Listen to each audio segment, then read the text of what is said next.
ഞാനിപ്പോ നിക്കണത് 4 മാസം മുമ്പ് നമ്മ ചാക്കി നട്ട ചെറുകിഴങ്ങിന്റെ അടുത്താണ്. അപ്പൊ ചെറുകിഴങ്ങിനെ പുല്ലൻകിഴങ്ങ്, നനകിഴങ്ങ് എന്ന പേരിലൊക്കെ അറിയപ്പെടും.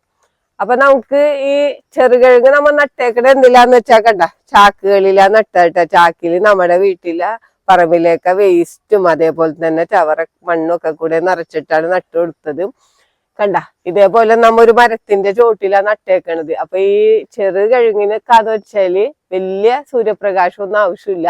നമ്മ മരത്തിന്റെ ചോട്ടിലൊക്കെ വെക്കുകയാണെങ്കിൽ കണ്ട, ഇതേപോലെ പടർന്ന് കയറി മേപ്പോട്ട് പോകും. അപ്പൊ ഇത് എത്രത്തോളം മോളിക്ക് പടർന്ന് കയറി പോണോ അത്രയാണ് ഇതിന്റെ അടിയിൽ കിഴങ്ങ് ഉണ്ടാണ് കേട്ടാ. അപ്പൊ നിങ്ങ നടുമ്പോ പ്രത്യേകിച്ച് ശ്രദ്ധിക്കണം. നമ്മൾ പാഴായി കിടക്കണ മരങ്ങളുടെ ചോട്ടിലൊക്കെ നട്ട് കൊടുക്കുകയാണെങ്കിൽ ആ മരത്തുമലേക്ക് ഇത് പടർന്ന് കയറി പോയിക്കോളും. കണ്ട, ഞാനിപ്പോ പല പല മരങ്ങളുടെ താഴെയൊക്കെ നട്ടിട്ടുണ്ട്. എല്ലാം ചാക്കി തന്നെ നട്ടേക്കണത്. താഴെ നട്ടുകഴിഞ്ഞാൽ എന്താന്ന് വെച്ചാൽ നമുക്ക് പറിച്ചെടുക്കാൻ ഭയങ്കര പ്രയാസമാണ്.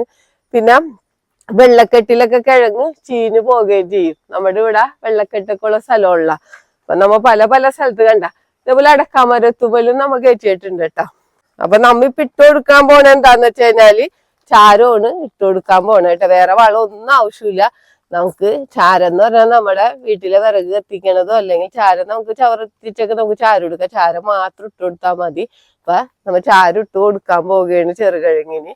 നമുക്ക് നന്നായിട്ട് തന്നെ ചാരം ഇട്ട് കൊടുത്തു കഴിഞ്ഞാൽ ഈ ചാക്ക് നിറച്ച് ചെറുകിഴങ്ങ് നമുക്ക് പറിച്ചെടുക്കാം. പിന്നെ ഇത് വിളവെടുക്കണം എപ്പോഴാന്ന് വെച്ച് കഴിഞ്ഞാല് ഇതിന്റെ ഇലകളൊക്കെ ഉണങ്ങിപ്പോവും.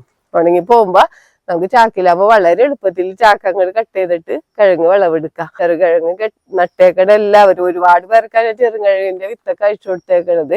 ഇതേപോലെ ചാരമൊക്കെ വളമിട്ട് ഇട്ട് കൊടുക്കണം. അപ്പൊ ഇടണേന്റെ ഒക്കെ വിശദമായിട്ടുള്ള വീഡിയോ എന്റെ സുൽഫത്ത് ഗ്രീനറി എന്ന് പറഞ്ഞ യൂട്യൂബ് ചാനലിൽ ഇട്ടേക്കാം.